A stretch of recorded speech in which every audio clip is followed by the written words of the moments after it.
The Navidson Record, Part 2B. Not only does Navidson reveal through Karen, Chad, and Daisy how he spent the last decade perfecting a career in distance, where taking off on a moment's notice to shoot Alaskan fishing boats was something his family had to just accept, even if that 3-day trip slowly evolved into weeks and even months. He also, by way of the film, admits to carrying around his own alienating and intensely private obsessions. As it turns out, the first hint concerning these dark broodings does not come from him, but from Karen. Navidson's early Hi8 journal entries are so easy and mild they rarely, if ever, allude to deeper troubles. Only Karen, staring straight into that little lens, brings up the problem. He mentioned Dahlia again. She says in an extremely clipped tone. I've warned him if he's not going to tell me who she is, he'd better damn not bring her up. Part of this move south was supposed to be putting the past and all that behind us, and he's been pretty good about it, but I guess he can't control his dreams. Last night I was sleeping very well. I was cold, though. It's the middle of May, but I felt like I was lying in a freezer. I got up to get a blanket, and when I came back, he was talking in his sleep. Delisle.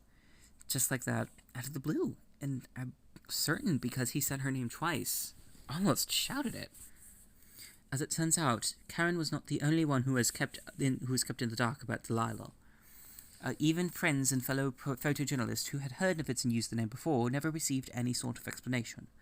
No one had any idea who she was or why it was she haunted his thoughts in conversation like some albatross. That said, while the first sequence certainly hints at a number of underlying tensions in the Navidson Green family, all brought into relief by this chapter, it is crucial not to lose sight of the prevailing sense of bliss still evoked in those opening minutes. After a couple nights, Chad no longer has trouble sleeping. After a couple days, Daisy's nibbed finger heals. The heater is easily repaired. Even both parents enjoy a private moment where their hands can playfully unlock and interlock. Will finally putting his arms around Karen as she, letting out a heart-stirring sigh, rests her head on his shoulder. In fact, it is rare to behold such radiant optimism in anything these days, let alone in films, each frame so replete with promise and hope. Navidson clearly cherishes these bucolic, nearly idyllic impressions of a new world. Of course, nostalgia's role in shaping the final cut must not be forgotten, especially since within a year these pieces were all Navidson had left.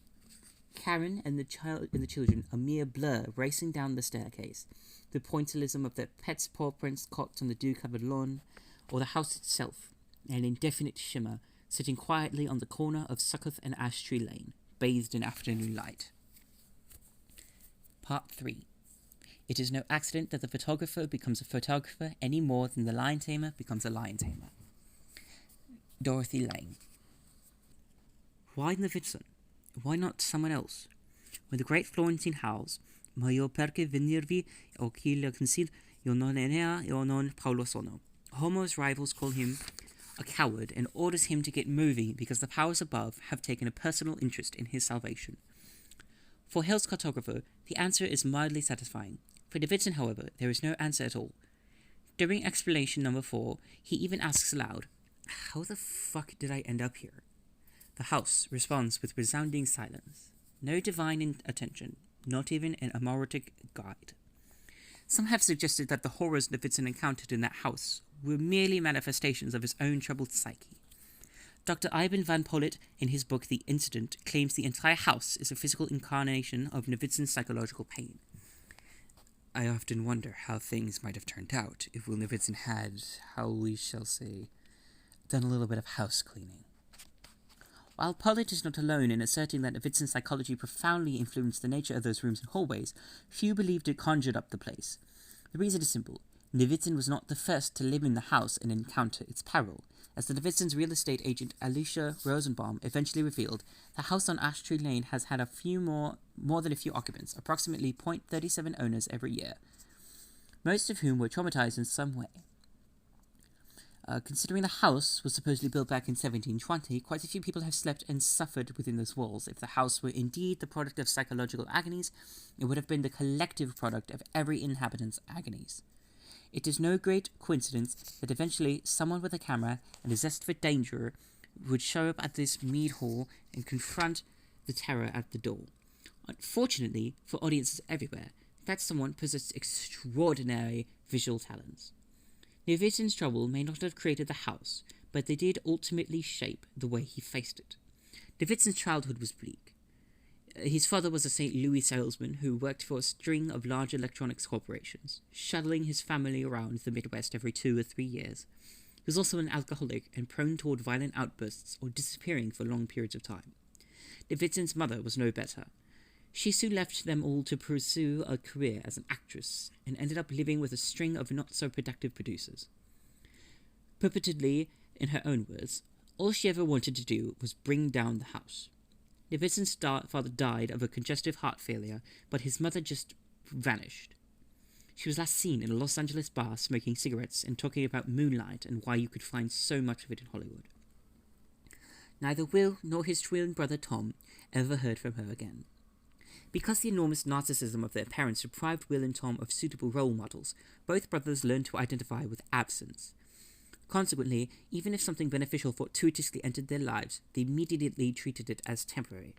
By the time they were teenagers, they were already accustomed to the discontinuous lifestyle marked by constant threats of abandonment and the lack of any emotional stability. Unfortunately, accustomed to is really a synonymous with damaged by. Perhaps one reason Navidson became so enamored with photography was the way it gave permanence to moments that were often so fleeting. Nevertheless, not even 10,000 photographs can secure a world, and so, while Navidson may have worked harder, taken greater risks, and become increasingly more successful, he was ultimately misled in feeling that his labor could make up for the love he was deprived of as a child, and the ultimate sense of security such love bestows. For this reason, we should again revisit Navidson on his porch, his gaze fixed, his delicate fingers wrapped around a glass of lemonade. "I just thought it would be nice to see how people move into a place and start to inhabit it," he calmly announces. "Settle in, maybe put down roots, interact, hopefully understand each other a little better. Personally, I just want to create a cozy little outpost for me and my family."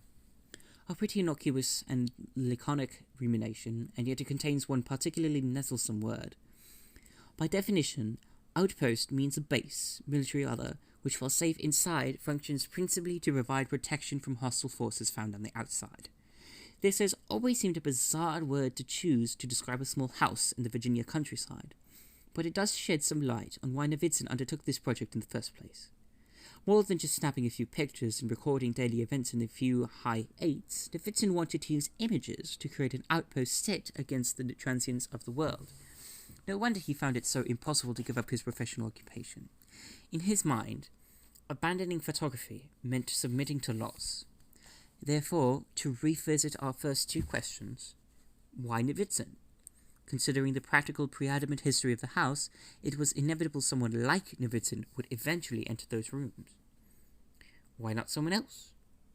Considering his own history, talent, and emotional background, only Navidson could have gone as deep as he did and still have successfully brought that vision back. Part 4. Faith, sir, as to that matter, I don't believe one half of it myself. Diedrich Knickerbocker. In early June of 1990, the Navidsons flew to Seattle for a wedding. When they returned, something in the house had changed. Though they had only been away for 4 days, the change was enormous. It was not, however, obvious, like for instance a fire, robbery, or an act of vandalism. Quite the contrary. The horror was atypical. No one could deny there had been an intrusion, but it was so odd no one knew how to respond. On video, we see Navidson acting almost amused, while Karen simply draws both hands to her face as if she were about to pray. Their children, Chad and Daisy, just run through it, playing, giggling, completely oblivious to the deeper implications. What took place amounts to a strange spatial violation, which has already been described in a number of ways, namely surprising, unsettling, disturbing, but most of all uncanny. In German, the word for uncanny is unheimlich, which Heidegger in his book Sein Unset thought worthy of some consideration. Hello, due to my absolute awful and god-awful pronunciation of German words, I will be doing this part in English, which thankfully there is translation. In anxiety, one feels uncanny. Here the peculiar indefiniteness of that which Dasein finds itself alongside its anxiety comes proximally to expression. The nothing and nowhere, but here uncanniness also means not being at home.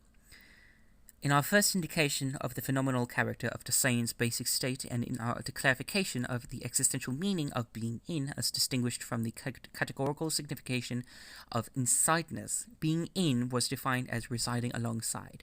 Being familiar with this character of being in was then brought to view with more concretely through the everyday publicness of the they, which brings tranquilized self-assurance being at home, with all its obviousness, into the average everydayness of Dasein. On the other hand, as Dasein falls, anxiety brings it back from its absorption into the world. Everyday familiarity collapses. Dasein has been individualized, but individualized as being in the world. Being in enters into the existential mode of not at home. Nothing else is meant by our talk about uncanniness. Nevertheless, regardless of how extensive his analysis is here, Heidegger still fails to point out that the unheimlich, when used as an adverb, means dreadfully, awfully, heaps of, and an awful lot of. Largeness has always been a condition of the weird and unsafe. It is overwhelming, too much or too big. Thus, that which is uncanny or unheimlich is neither homey nor protective, nor comforting nor familiar. It is alien, exposed, unsettling, or in other words, the perfect description of the house on Ash Tree Lane. In their absence, the Navidsons' home had become something else, and while not exactly sinister or even threatening, the change still destroyed any sense of security or well-being. Upstairs in the master bedroom, we discover along with Will and Karen a plain white door with a glass knob. It does not, however, open into the children's room, but into a space resembling a walk-in closet. However, unlike other closets in the house, this one lacks outlets, sockets, switches, shelves, a rod on which to hang things, or even some decorative moulding. Instead, the walls are perfectly smooth and almost pure black. Almost, because there is a slightly grey quality to the surface. The space cannot be more than 5 feet wide and at most 4 feet long. On the opposite end, a second door, identical to the first one, opens up into the children's bedroom. Navidson immediately asks whether or not they overlooked the room. This seems ridiculous at first until one considers how the impact of such an implausible piece of reality could force anyone to question their own perceptions. Karen, however, manages to dig up some photos which clearly show a bedroom wall without a door. The next question is whether or not someone could have broken in 4 days and constructed the peculiar addition. Improbable, to say the least.